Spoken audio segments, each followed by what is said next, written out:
Nk'ibisanzwe ni byose online TV ukomeje gukurikira, wowe icyo usabwa ni ugukora subscribe ubundi ukagenda ugezwaho amakuru yagiye atandukanye hirya no hino mu gihugu ndetse no ku isi yose, inkuru za politike, imyidagaduro, imikino, ibyegeranyo bigiye bitandukanye, na handi hose wabisanga ni hano kuri byose online TV. Wowe icyo usabwa ni ugukora subscribe ubundi ugakana no ku kamenyetso k'inzogera, ubundi tukajya tubana mu nkuru zose tugiye dushiraho ugahita uzibona ku kanya.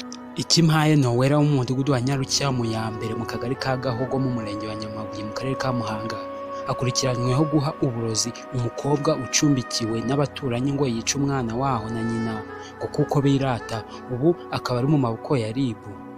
Umutoni wa Fiona wareraga umwana wa mubyara wa se yabwiye umuseke.com ko uyu Ikimpaye Nowera yamwegereye atangira kumwoshya ngo azaha umuti wica uruhinja arera, narangiza gupfa azakurikizeho umubyeyi wuriya mwana.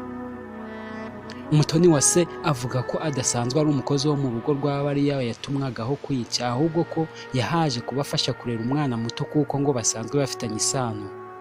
Uyu mutoni wa se avuga ko Ikimpaye yamwijeje ko azamuha ibihembo bihagije nakora ako kazi. Uyu mukobwa yavuze ko ibi biganiro byose bagiranye n'uyu mugore yabibwiraga nyina w'umwana arera. Yagize ati yatangiye kujya nganiriza buhoro buhoro, nibwo yaje kunsaba ko namwemerera ngaho umwana uburozi.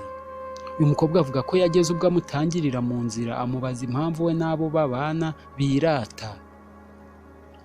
Umutoni wa se yemeye icyifuzo cya Ikimpaye amusaba ko binjira mu nzu, amuha agapfunyika gahambiriyemo ibintu by'umukara, amubwira ko agomba kubishyira mu mata kuko aramutse abishyize mu gikoma umwana ashobora kubikira cyangwa akabiruka. Ngo ntiyabihishe ahubwo yahise abibwira abantu, bahita bahurura babasanga muri urwo rugo rw'uwo mugore Ikimpaye bamufatira mu cyuho. Mutesi ya Sente nyina w'umwana avuga ko uyu mukobwa yaje kubasura tariki ya 9 Ukuboza 2020 kubera ko yari yapfushije umubyeyi we, azaje kumufasha umwana kugira ngo abashe gutabara. Yagize ati cyakora amakuru yose n'ibiganiro bagiranye n'uyu mugore yarabitubwiraga. Yakomeje agira ati namubwiye ko ntajya kurega ntarabona ibimenyetso k'ibyo akubwira ari ukuri, nibwo bamwihereranye bamuha umuti uzatwica twembi. Umutesi avuga ko bagize amahirwe uyu mukobwa abinyangamugayo yanga gushyigikira uyu mugambi mushya w'umuturanyi wabo.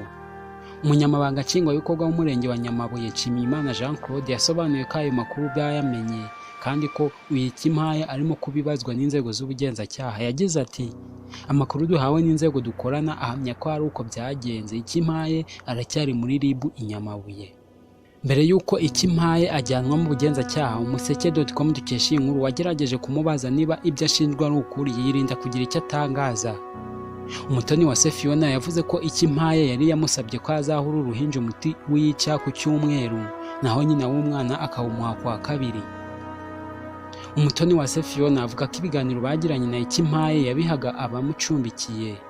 Mutesi ya Sente nyina w'umwana avuga ko uyu Ikimpaye abafite ishyari yitwaza ko bakize. Iyi ni byose online TV, kora subscribe niba utari wakora subscribe.